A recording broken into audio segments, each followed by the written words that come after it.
And welcome everybody back to episode 42 of the HOU.SEC.Cast, the HOU.SEC.CON podcast, joined here with my usual partner in crime, Sam Van Ryder. How you doing? I'm doing great. How are you? I'm good. I'm got to be good with the guest we're about to have. Oh, it just, absolutely. Yeah. No, giddy. Giddy is the right word. Giddy. That's a good word. I haven't used that word in a while, so I will use that word. Giddy is a good word. So we got Jeremiah Grosman, current title, Managing Director at Grosman Ventures, but he's done a whole lot of stuff. He's got a great story to tell us about his background, and then some of the stuff he's going to be talking about, which I think are earth-shattering and paradigm shifting, to use some weird terms, for cybersecurity at HOU.SEC.CON. So he's going to be one of our keynotes. So let's get started, man. Let's go talk to Jeremiah. Let's go. And Sam, we have got, okay, I'm going to say it again. We got a special guest. I'm excited for the guest. I say it every time, but I'm excited. This really isn't one of those trophies for everyone type of thing. This is, this is the real deal. Like, this is a real we deal. Weren't excited for anybody else, but we were excited for you. No, joking about everybody. No, seriously, Jeremiah, Managing Director at Grosman Ventures. This is not pandering or anything. You are a legend in this business, and we are very honored to have you, Jeremiah. Thanks for being on, man. I appreciate the kind words. I'll take the title. I don't take it seriously at all. I just like working with good people, solving big problems that just happen to be in cybersecurity.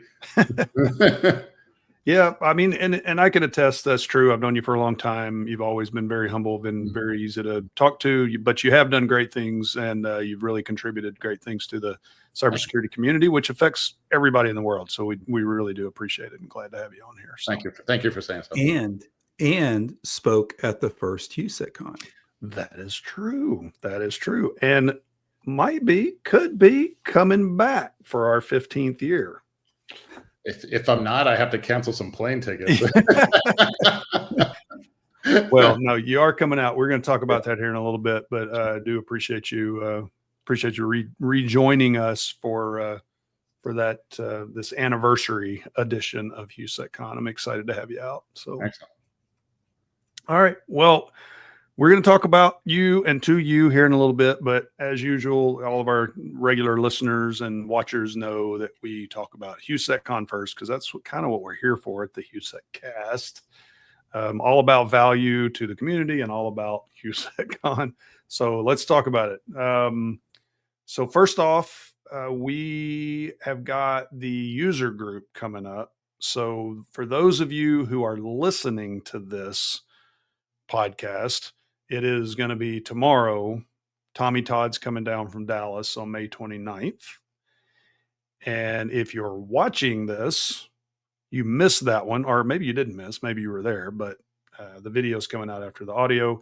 June 26th, we've got Anthony Castano coming out to speak.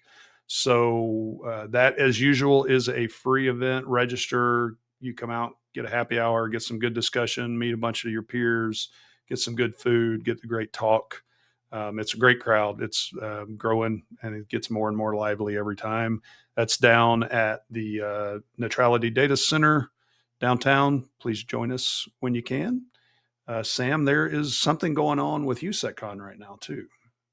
Well, the call for papers is open for the big conference, HOU.SEC.CON. If you're listening, it's tomorrow, it's 3 days from now, 31st of May. Better have your stuff in, because we are not going to extend it. In the past, we have occasionally opened it up, but we've got so many great submittals already. Still, we want to hear more. So submit your talks as soon as you can. If you were watching this, then you missed it. And put us on the calendar for next year. Like that's come on, and at least join us this year, right? So we are going to be working through all those submittals, quite a few. So it's going to take some time, but we hope to have everything ready and the full agenda up and posted by the end of June, so on the 30th. Yeah. And Jeremiah will let you know then whether we accept your talk or not. Okay, that was good. Yeah, I was at I spoke at an InfraGard meeting tonight. I had several people, as of recording today, and I had several people say they were going to submit, and they were working on their submissions. We always get them, like a bunch the last 3 days or something, which is per usual. So it just happens. I think what a lot of would-be speakers don't know is the amount of the time and energy it takes on the conference side to receive papers, to vet them, to pick the right ones. And if you really want to increase your odds of speaking at a conference, be the first one to submit, not the last, Yep. because there's tranches of acceptance. That's exactly right. It helps. You're not wrong. A lot of people don't know that background, all the background that goes into this thing.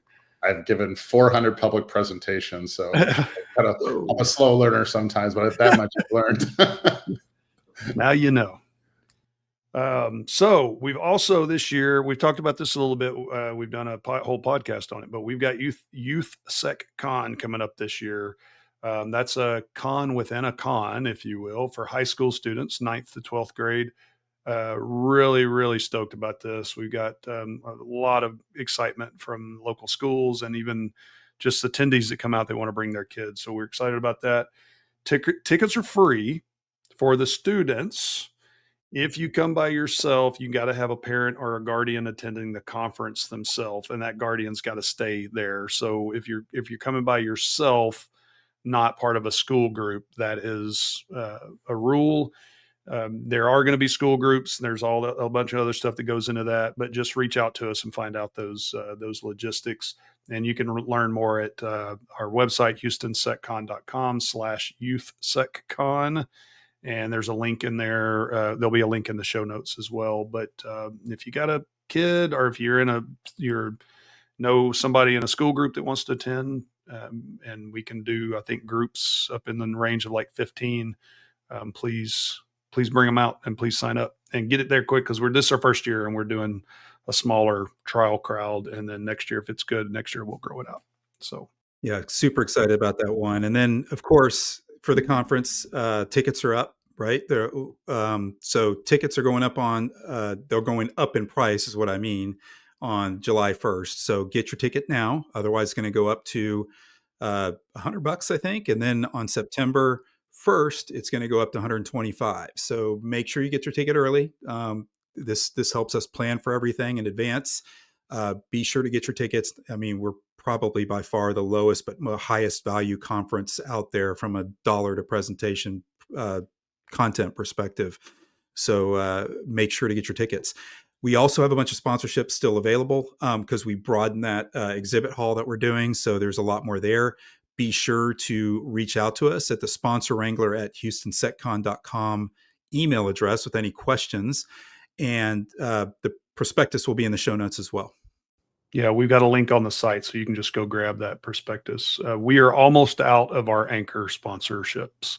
So if you want one of those, go grab it. And maybe by the time this comes out, it may already be gone because we've signed another couple out. So, all right, that's it for the HOU.SEC.CON segment. Now let's get into the article. So Jeremiah, you sent and this was published on LinkedIn.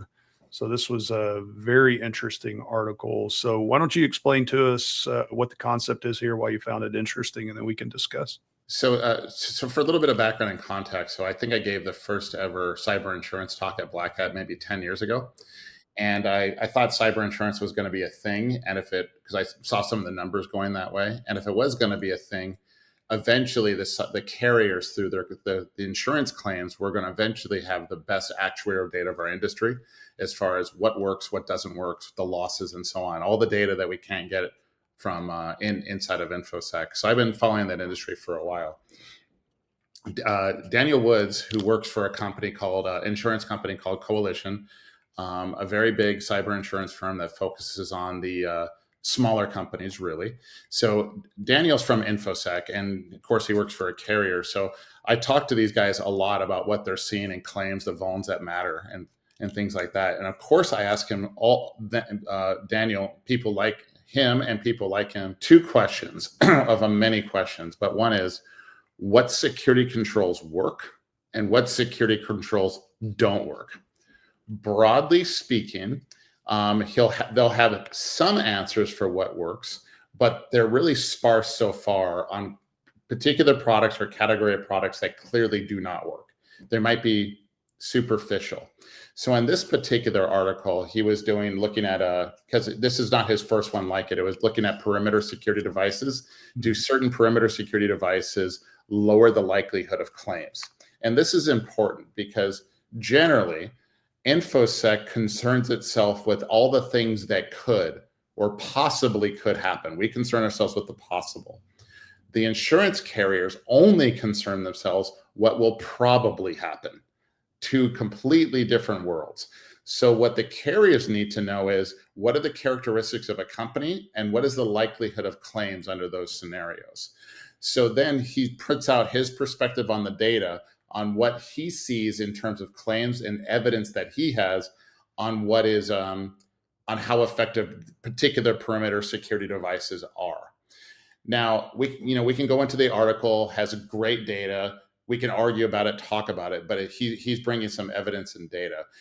The part that I like about it is that this thing exists, that the carriers are starting to point out very specifically at certain products and services that are good and that are bad. And this is actually, I think, what I really want to talk about is how that influences everything going forward. If the carriers are going to start giving us data as far as what categories work and don't work and what products don't work and don't, that's going to shape our industry like nothing else before. So it was interesting to me that these articles now exist, and I anticipate a lot more coming, not just from Coalition and Daniel, but many others in the market. So this one, the reason it struck me, and I agree, there's a broader point here, but he was very specific to perimeter devices.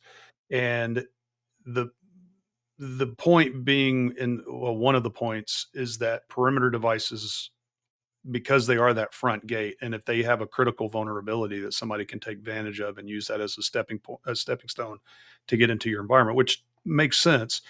For one, it affects like literally something I said today in a talk where we've got network security as I would say as a concept and as a practice fairly locked down. There's not a lot more we can do there, but the devices themselves are what cause the problem. And I've said for years that anything you put on your environment, whether it's meant to be secure, a security tool or not, increases your attack surface.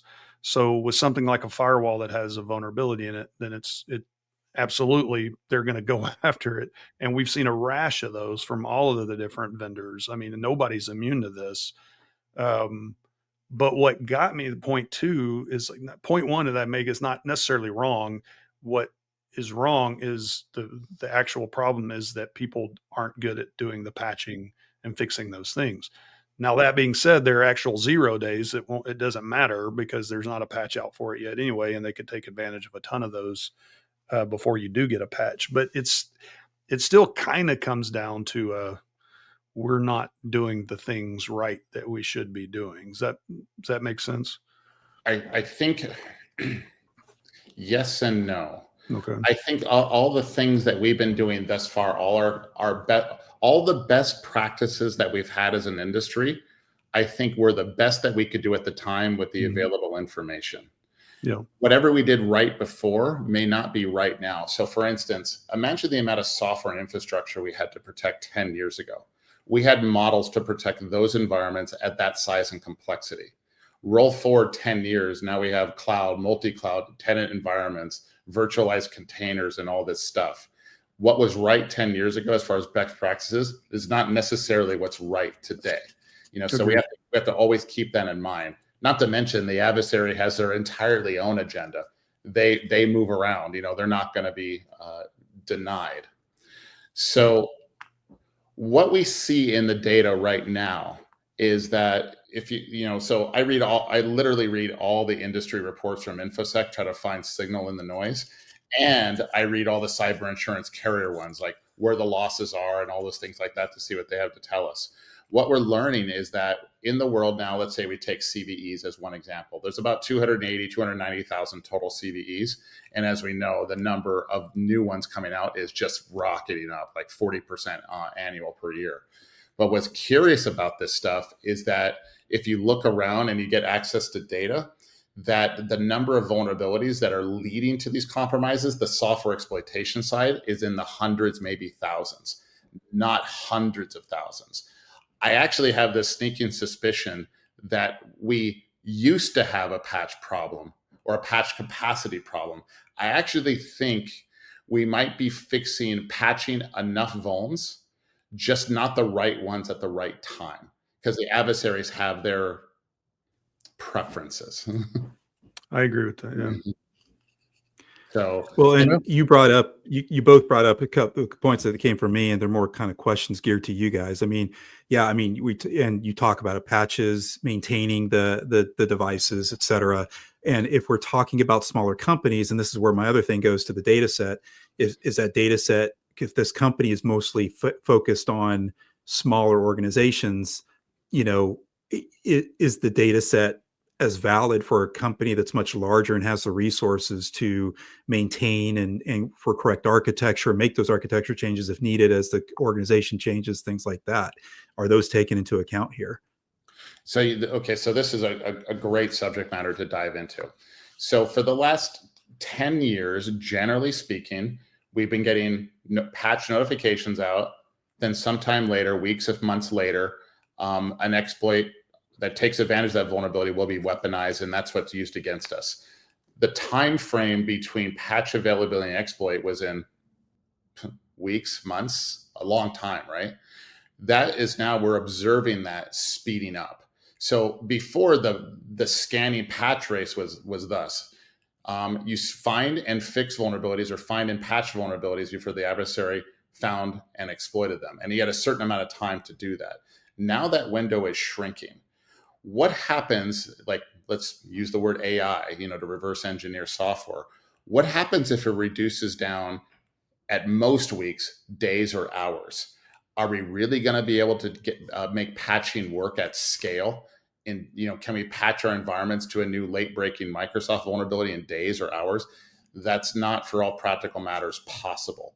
So then all of a sudden, as the adversary speeds up, we're going to have to completely change the way we think about patching or defending against against exploitation ahead of the patch. What do we do there? Mm-hmm.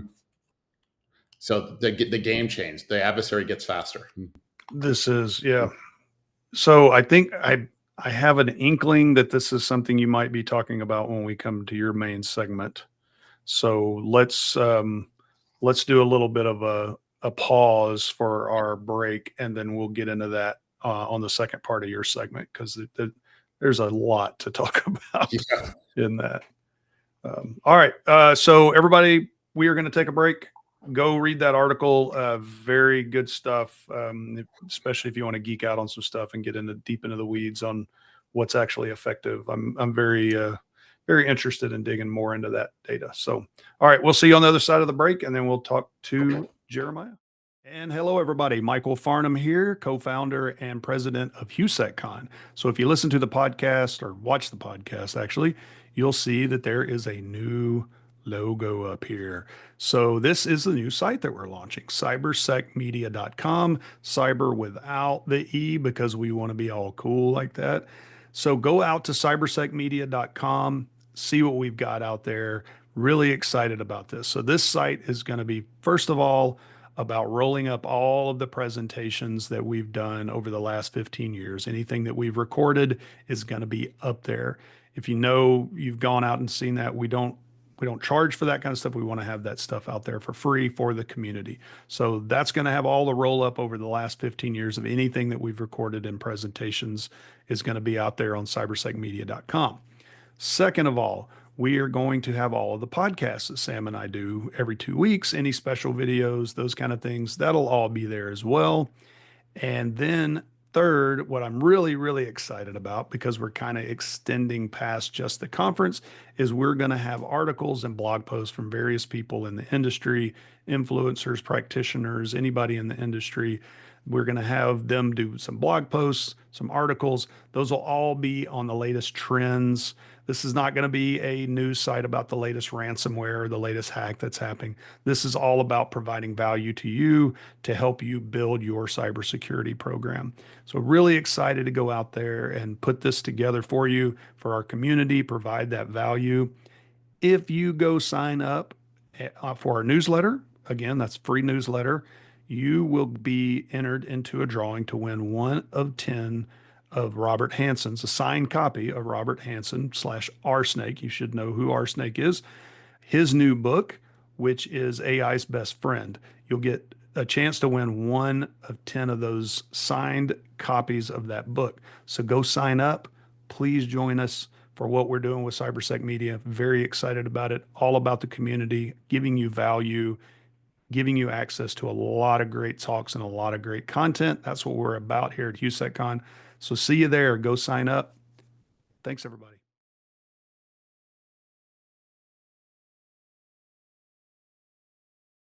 All right, we're back, everybody. Hope you enjoyed that break. Let's talk to you, Jeremiah. So we always get kind of a personal history from everybody on here, kind of what your background is, what got you into cyber and security, information security, whatever you want to call it. I think a lot of people know who you are, but at the same time, we still want to know where you came from. So why don't you give us the background, man? So where I came from, I guess geographically, my family moved us to Maui when I was 5 years old. So that's where I grew up. That's where I lived. That's where I ran companies and learned to surf and jump off waterfalls and get myself into all kinds of trouble because I literally grew up in the jungle, on the side of a volcano, where every good evil supervillain must be, on a volcanic island, right? Yeah. In high school, the internet came out really in '92 when I was still in high school, and while everybody was getting jobs at fast food joints and things like that, I always liked tech. I taught myself to program. I learned how to program websites, when I was like freshman or sophomore in high school, and I was building business websites for companies at the time, and I was already making more money than my teachers doing that stuff because it was like the early days. So knew that's what I liked. The pay was good, but there wasn't a lot of opportunity in Maui for tech. I mean, imagine Hawaii. It's not like a tech hub even now. So when I turned 19, I packed it up and sought my fortune across the sea, went to school. I started to go into a tech school, just a local tech school for electronics engineering, because I knew a lot about the software by that time. I know how to do Unix and web pages and things like that. Mm-hmm. So I figured, let's learn some hardware. It was good knowledge. I hated it. The best I was going to do was a bunny suit at Intel one day. So that wasn't terribly attractive, but figured out how to wire up breadboards and tear apart remote controls and things like that. So that was cool. And at the same time, I was going to school at night, and I was a Solaris Unix administrator at that same time when I was like 19 or 20.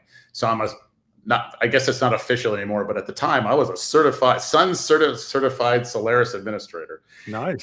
And I worked at a large biotech firm named Amgen. And what they hired me to do was modernize all the old school Unix processing that they did. Like, how do you put a web interface on user registration, password management, and all that stuff? So I knew web design. I knew Solaris. I was cheap. I was 19. I would work. And so I showed up, and that's what I did. So school all day. Work all day, school all night. But that's kind of overstating it. Since I knew how to code and automate my job, I automated my job down to about 20 minutes of work per week. So that was pretty cool. So no one knew, and everybody was happy because everything ran smooth. I was in charge of this large data center. So I played a lot of Quake, during the day while in between doing my homework and stuff. Then I decided, as a kind of a challenge to myself, there was somebody out there. This is summer of '99, right? Early days. Application security wasn't a term. Web security wasn't a term. Mm-hmm. But somebody had found vulnerabilities in the websites of Amazon, eBay, and Yahoo. And I couldn't figure out why it was newsworthy, because I really thought everybody knew that these websites were insecure, because no one designed the internet or the web to be secure. Everything was just layer upon layer of extraction, people making it up as they went. So I decided to go home and sign up a new Yahoo Mail account, And at the time, Yahoo Mail, if you guys remember, was the darling. That was the, the Google of the day. That was it. So I signed up myself a new account and proceeded to try to break into it as my evening hobby. It took me like 15, 20 minutes to figure out a way to break into my Yahoo Mail account, which meant I can break into 200 million other people's mail account. And but that wasn't the point. The point is just, that was my video game for the evening. I win. Then it took me like a full hour to write up a crappy advisory and send it over to Yahoo. And it did anonymously because I didn't want any credit. I didn't want to screw with my job or anything else like that because I was really liking it. So the next day I got an email back from Yahoo saying, hey, we appreciate you sending this over to us. We have a few questions about it, and we know you want to remain anonymous, but let us know if we could send you a Yahoo t-shirt. And like, for me, that was like the greatest day ever. Like, I hacked Yahoo and get a Yahoo shirt. I was like jazzed beyond belief. So I'm going back and forth, and they're asking me if I know of any other issues. So I took that as permission to hack the crap out of Yahoo, like nonstop. I had nothing else going on. And it turns out that I was talking with one of the two founders of Yahoo over there because he was head of engineering. So I was like, I think that guy's worth like $8 billion. I should like spell check my stuff, right? That was the extent of my 20-year-old sophistication. And so I guess I annoyed somebody to such an extent that they had the recruiter call me rather than the FBI or something like that. And they said, we want you to come up and interview for a security job. And I was like, no way, really? I don't have a degree in anything, right? That I've never worked for a large tech. I don't know anything about security. I know nothing. And they're just like, no, it's cool. Come on up. And they sent me some plane tickets. I flew up. I wore because my mom said so. I had a nice, slacks, button-down shirt, and tie in Silicon Valley. I was not fitting in. No, not even back then. Yeah. Yeah. I get there in the land of purple and yellow, and there's people running around the offices with remote control cars and skateboards. And I'm like, what is this place? And they grilled me for like 8 hours straight, asking me every asinine security question that they could think of for like 8 hours straight. And I knew the answers to exactly none of it because I never read a book on any of this stuff. And it was like 8 hours of saying, I don't know. And I told them that in advance. I said, I don't know any of this stuff. I really only know how to break into your websites. That's the only thing I know how to do. And so I figured I bombed the interview.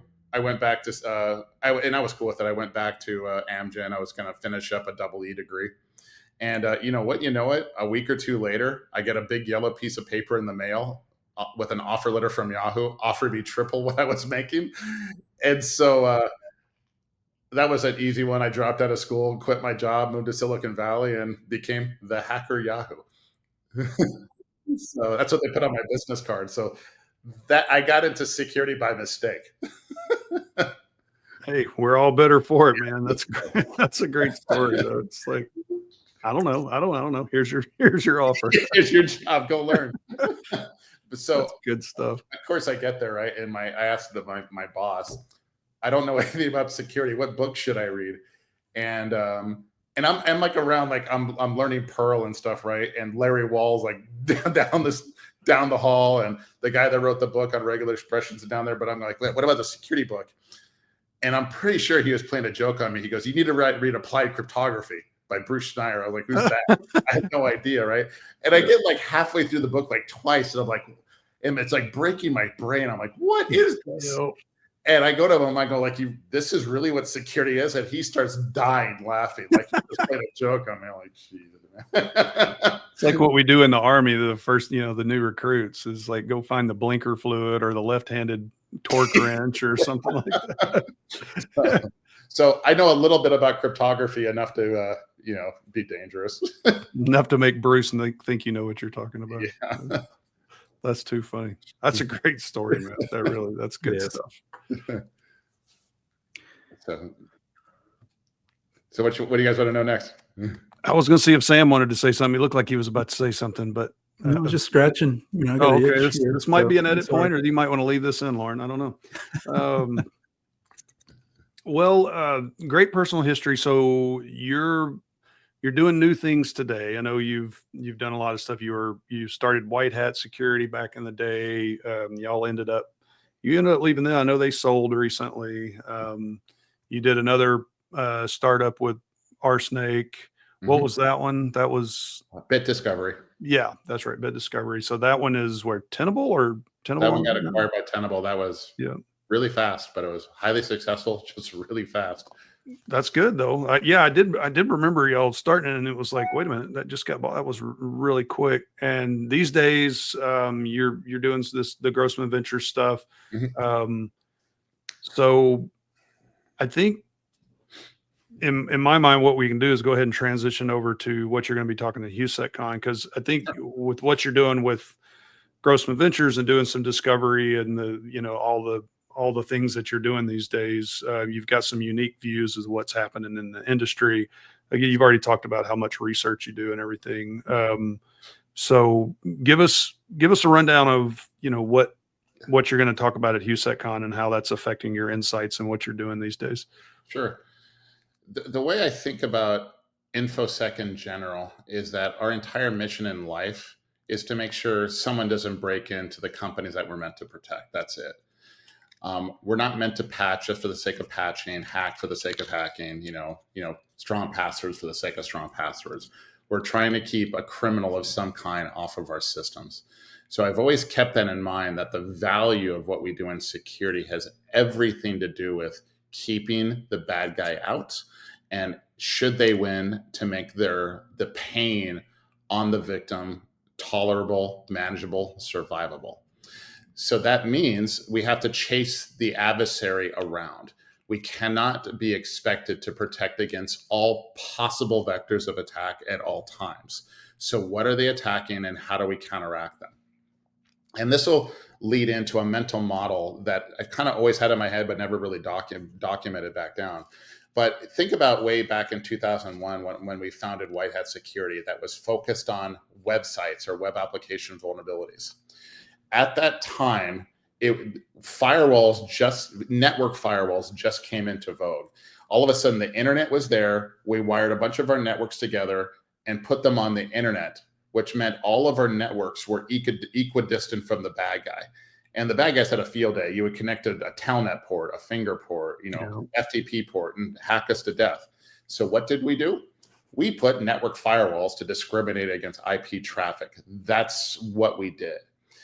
Then all of a sudden, we had to poke holes in those firewalls for port 80 and 443 because there's business applications that need to be used, need to be built. We have to do that kind of business because that was the web. I hypothesized, well, that, from everything I was seeing, like in 2001, I was speaking at DEF CON, everybody was doing the firewall talks, and I was the one web application guy going, I don't care about your stupid firewalls. I'll break in with my browser. Mm-hmm. And at the time, no one had any idea what I was talking about, because I figured firewalls worked and SSL, because there was no TLS, and SSL was going to fix everything. I was like, great, you just encrypted my hacker traffic, and I'm going to break out my browser. So I hypothesized that the adversary was forced to shift from network-based attacks to web application attacks, and I wanted to be there at that time. So again, the game became find and fix those website vulnerabilities before the adversary found and exploited them. Over the next preceding years, application security took off. White Hat did really, really well. We protected literally 1,000 companies. It was an amazing experience. But we got application security to such an extent where the adversary had to shift. Before White Hat, you can go to any form field and put in a tick or a semicolon and see SQL injection or a couple of angle brackets and get cross-site scripting. That is no longer the case. We did very, very well advancing things forward. But the adversary, as we know, is not going to be denied. They are going to shift. And what do they shift to? Well, in those days, in let's say 2014 timeframe, they shifted to social engineering and malware, advanced malware stuff. And so I had left White Hat because it sold at that time. And I went over to a company called SentinelOne. Mm-hmm. And now, if you remember, in those days, it was antivirus. It wasn't even EDR yet. It was antivirus. And if someone would write a virus, we would write a signature and add it to the product. Another virus came, another signature, another virus, another signature, and you kind of ramp up. But if you notice, what happens over time is that the work effort of the adversary to mutate, it remains fixed. and the load on the system to create more and more signatures, more and more per day, goes up, linearly. Well, to create them and to have enough loaded into your system in the agent to even be effective. Correct. And we used to joke in the day that the second core is for AV. That's what it. So we knew, we could anticipate that model will break. The adversary is mutating 100,000 times a day. We have 100,000 new signatures. And all of a sudden, that shift had to need to happen. The defenders, we were either AV was going to be useless or we had to advance. And if you notice, at that time is where AI ML became a thing in EDR. So we can do signatureless signatureless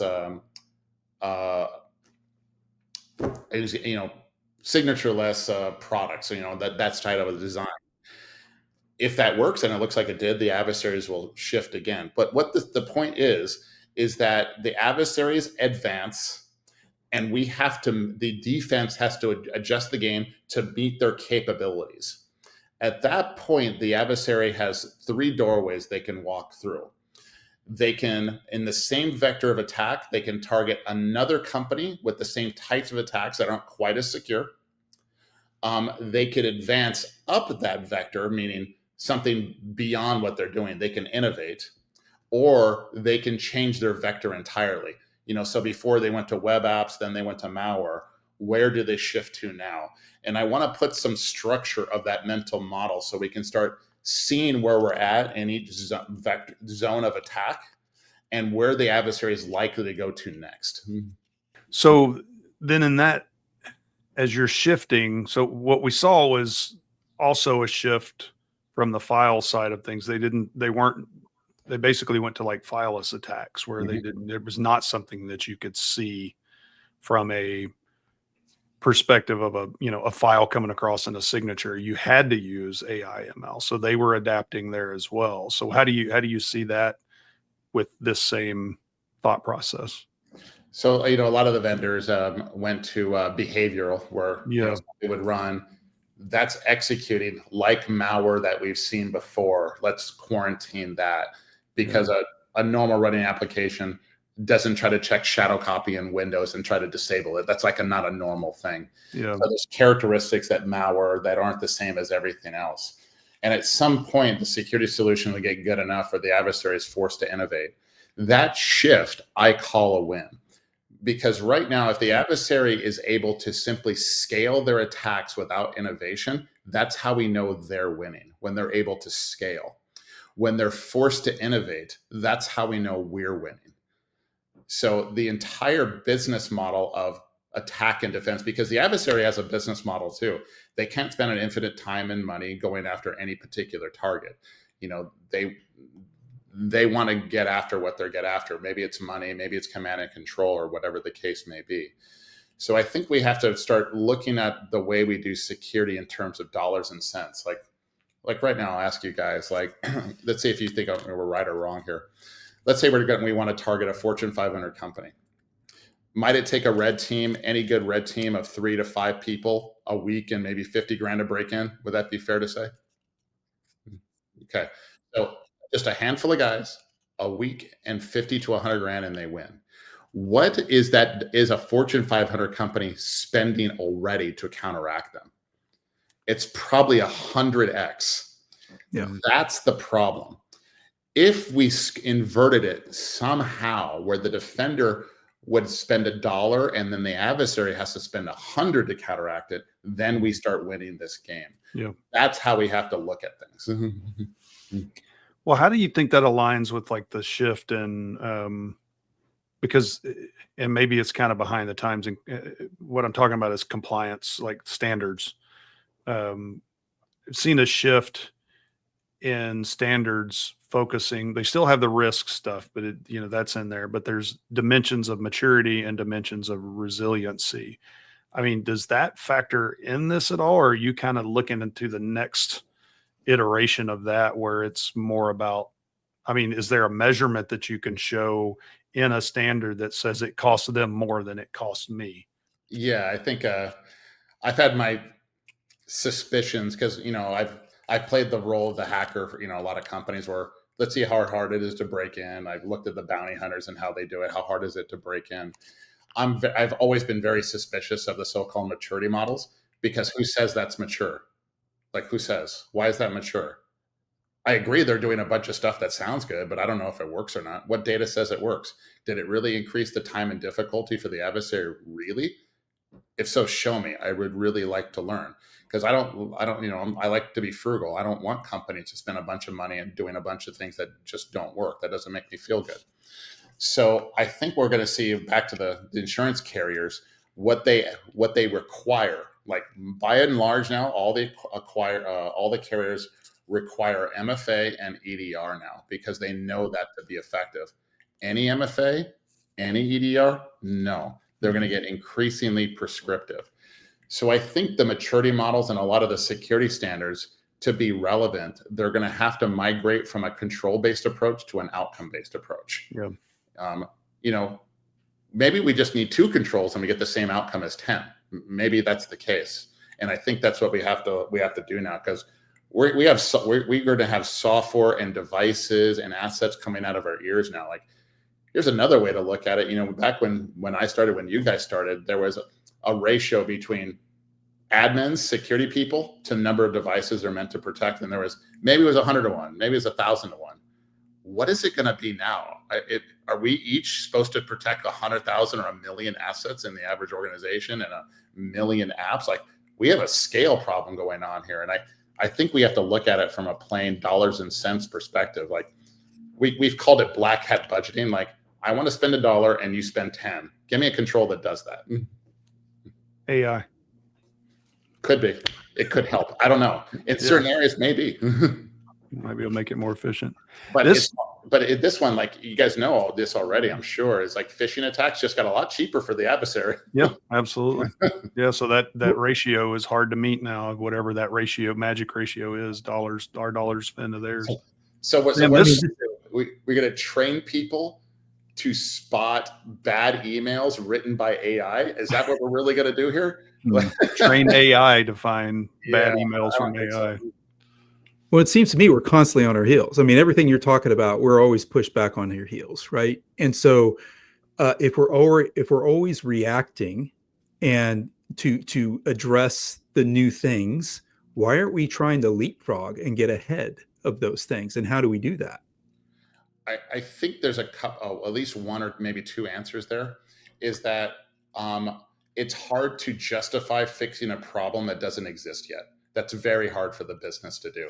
You might be right, at least theoretically speaking, that we could do that. Can you get a CEO to say, yeah, let's spend money on that? In certain organizations, yeah, because, like, let's say you're in online gambling. Actually, let me take a step back. Here's something very, very interesting that I learned at White Hat. Everybody always asks me, what are the most secure or insecure companies? Like, everybody wanted to know that. And in my experience, the most insecure companies were always banks and governments. Always. Why? Because if you hack a bank or somebody hacks a bank, they're protected. They don't go out of business. That's not possible.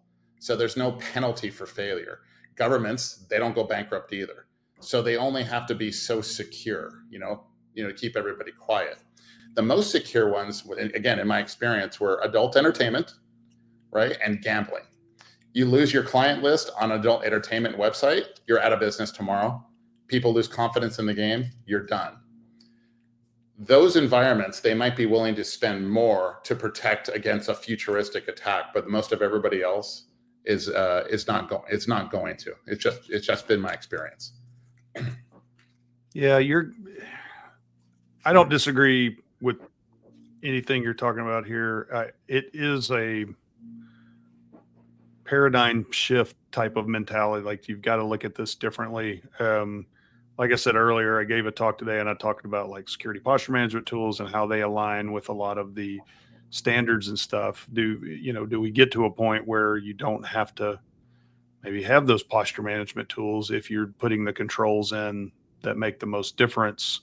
The auditor person that was at the front of the room is probably going to be upset by all. He's going to be like, no, where's my job going? The other one is, a lot of times we're InfoSec in large part is janitorial work. we clean up and protect broken IT systems that the business bought. How much of the InfoSec industry would go away if Microsoft or Oracle, whoever, ships secure products? I mean, that's Oh Lord.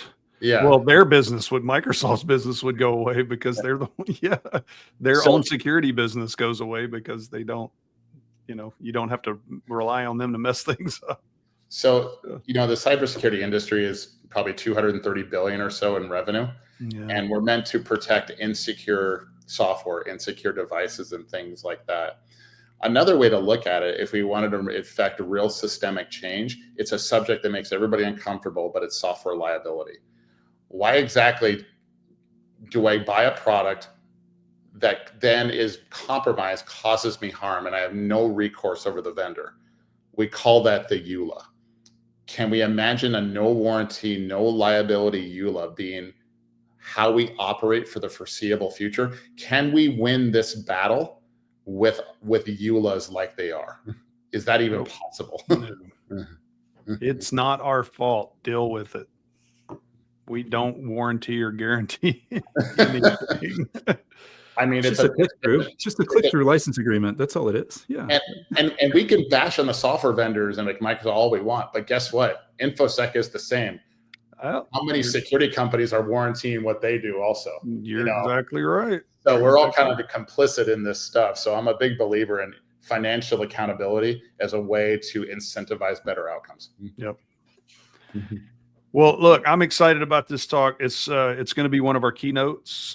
So you're going to have the big room and the TED Talk like fishbowl. I know you've done an actual TED Talk before, but we'll do our best to make it look cool in that room for you. We've got some cool plans. So I'm excited to have you come talk about this at HOU.SEC.CON. Really am excited for your next thing you've got going on, and really happy that you're coming back down and revisiting us. So it's 15 years, no less.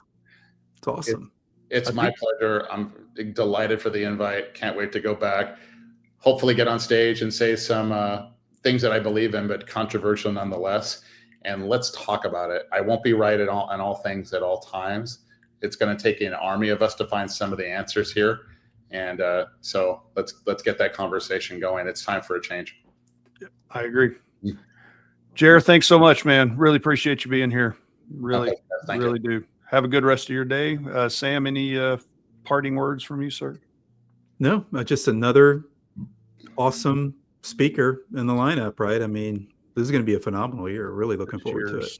This year is going to be crazy. I'm really, really excited for it. All right, everybody. Thank you for joining us with Jeremiah, and we will see you on episode 43 in a couple of weeks. Talk to you next time.